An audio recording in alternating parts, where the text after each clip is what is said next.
اما یک سری اتفاقات دیگه هم برای زبان عبری در طول تاریخ افتاده که به صورت مشخص توی گوناگونی، تنوع و در واقع گستره زبانی اون اثر مستقیم داشته. یکی از این مهمترین تحولات ناشی از برتری و سیادت امپراتوری روم هست در اون منطقه‌ای که یهودیان زندگی می‌کردن و اون رو موطن خودشون می‌دونستند. پس از اینکه رومی‌ها اونجا به قدرت میرسند و سلطه خودشون رو گسترش میدن، در حدود سالهای 32 تا 132 تا 136 میلادی فردی به نام بار کوخبا علیه امپراتوری روم شورش میکنه و در واقع قصد این داشت که برتری یهودیان رو برگردونه. اما این شورش با شکست مواجه میشه و بار کوخبا از ارتش روم شکست میخوره و همین امر هم باعث میشه که یهودیان برای دومین بار در تاریخ خودشون تبعید بشند، اما این بار نه به بابل بلکه به نقاط مختلف جهان. خب یهودیانی که تبعید شدند مجبور شدند وارد سرزمین هایی بشند که فرهنگ و سنت متفاوتی رو داشتند و از اونجایی که این جوامع میزبان در واقع یهودیان رو پذیرفتند و یهودیان هم فرهنگ و سنت اونها رو پذیرفتند، باز هم شاهد یک تغییر بزرگ در زبان عبری هستیم. وقتی که یهودی‌ها زبان و لهجه جوامع میزبان رو پذیرفتند، عبری هم به لهجه‌ها و گویش‌های مختلفی تقسیم میشه که دو لهجه ییدیش و لادینو نمونه‌هایی از اون هستند. لهجه ییدیش رو اصولاً لهجه عبری آلمانی میدونن و لهجه لادینو لهجه اسپانیایی هست. یهودی‌ها برای اهداف مختلف و مقاصد مختلفی از زبان عبری استفاده می‌کردند، مثل روزنامه‌نگاری، نامه‌نگاری، اسناد، شعر، قوانین و عبادت. اما زمینه اصلی استفاده از زبان عبری متون مقدس و عبادت بود. اما زبان عبری یک مشکل بزرگ داشت.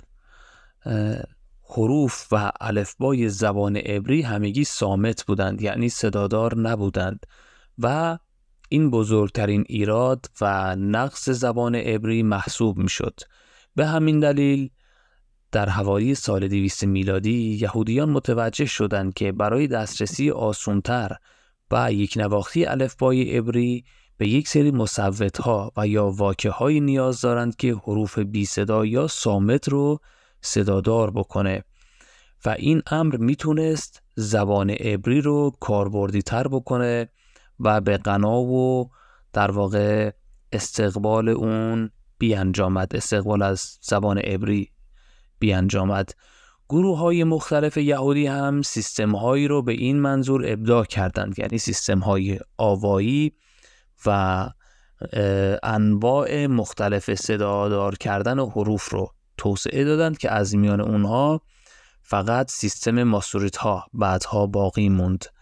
ماسوریت ها محققان و پژوهشگرانی بودند که بسیار نسبت به سنت های بابلی در واقع متعصب بودند.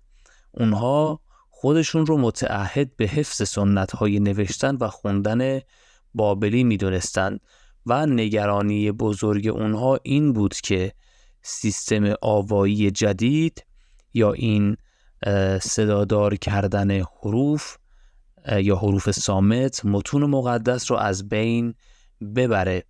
به همین دلیل اونها به دنبال یک ابتکاری بودند که بتونن ضمن این که زبان عبری و متون مقدس رو حفظ میکنند اونها رو هم کاربردی بکنند و در واقع صدادارشون بکنند.